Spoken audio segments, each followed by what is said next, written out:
Next, we're going to take our first photograph. So before doing so, we need to remember to remove the lens cap. Okay, remember to put it to one side or put it in the bag. Keep it safe. We can't afford to lose that.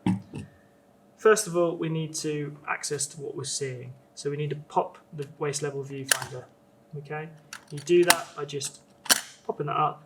That's sprung loaded, and that'll pop up. To close it, remember to push the sides down, and that'll fold down really nicely. Okay, if you find you're pushing it, okay, and that's not going to give, don't over force it. Just remember to ping the sides, and that'll fold in on itself.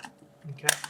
Now here, this is where we can see what we're photographing, and we can make sure we're getting the focusing right. Now to focus, there's two actual dials at the side, the right-hand side and the left-hand side. You can, when you turn them, they actually turn simultaneously. So depending on what hand you want to use, it's up to you. Okay. Again, there's a bellow system here. So if we roll that, we can get our focusing.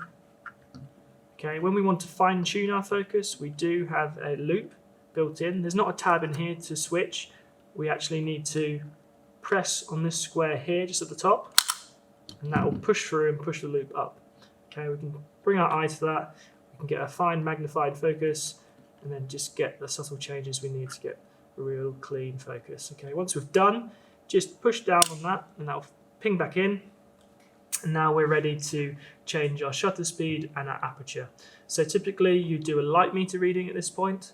You'd look at what the levels are coming in at, and then we'd set our shutter speed and our aperture accordingly. So I'm just going to pull back this out of the way for now so you can see the shutter speed and the aperture. Okay, these are accessed down here on the lower part of the lens. Okay, so the first ring closest to you is your shutter speed. Okay, like all the other cameras, we need to align the number with the red dot. Okay, so my meter reading has come in again at 125th of a second, so 125. And then on the other side there's actually a lever here which moves the aperture ring round, and we can set our aperture. Okay, we've got 2.8 up to 32. My meter reading has come in at f11, so aperture of 11. So line that up again with the red dot. So 125 is a line, 11 is a line. Okay, now we're good to take our first picture. Okay, so the shutter button is down here at the bottom. Okay, we can't just push that yet. There's not a dark slide on this system, but there is a lock. Okay, so what we need to do is flick that lock red button across.